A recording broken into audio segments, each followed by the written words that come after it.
পাকিস্তানি সিরিয়ালের জনপ্রিয়তা এখন তুঙ্গে।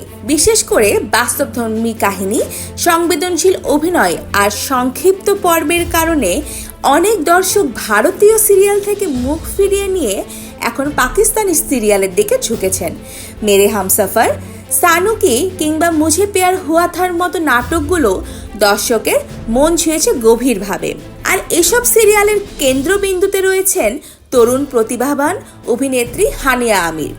অভিনয় গুণে যেমন তিনি দর্শকদের মন জয় করেছেন, তেমনি তার সৌন্দর্য ও ব্যক্তিত্ব তাকে করেছে সামাজিক যোগাযোগ মাধ্যমের প্রিয় মুখ। কিন্তু সম্প্রতি এক রাজনৈতিক উত্তেজনার মাঝে পড়ে হানিয়া আমির সহ অনেক পাকিস্তানি শিল্পী চরম বিভ্রান্তিকর পরিস্থিতির শিকার হয়েছেন। গত 22 এপ্রিল কাশ্মীরের পেহেলগ্রামে হামলার ঘটনাকে কেন্দ্র করে ফের ভারতের সঙ্গে পাকিস্তানের সম্পর্কে উত্তেজনা দেখা দিয়েছে। এই পরিস্থিতিতে আবারও টার্গেট করা হচ্ছে শিল্পীদের। হানিয়ার অভিনীত হতে যাওয়া সর্দারজি 3 সিনেমাটি অনিশ্চিত হয়ে পড়েছে। শুধু তাই নয়, হানিয়া আমির সহ একাধিক পাকিস্তানি তারকার ইনস্টাগ্রাম অ্যাকাউন্ট ভারতে ব্লক করে দেওয়া হয়েছে।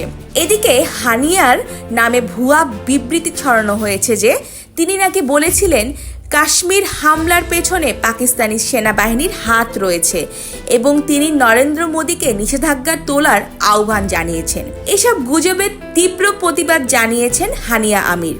ইনস্টাগ্রামে তিনি লিখেছেন, এটি সম্পূর্ণ মিথ্যা ও মন গড়া। আমি এমন কোনো মন্তব্য করিনি। এটা একটি অত্যন্ত সংবেদনশীল সময় এবং আমাদের উচিত দোষারোপের পরিবর্তে সহানুভূতি ও সমবেদনা জানানো। তিনি আরও বলেন, চরমপন্থীদের কর্মকাণ্ডের জন্য কোনো জাতিকে দোষারোপ করা অন্যায়। এতে বিভাজনই বাড়ে, সমাধান নয়।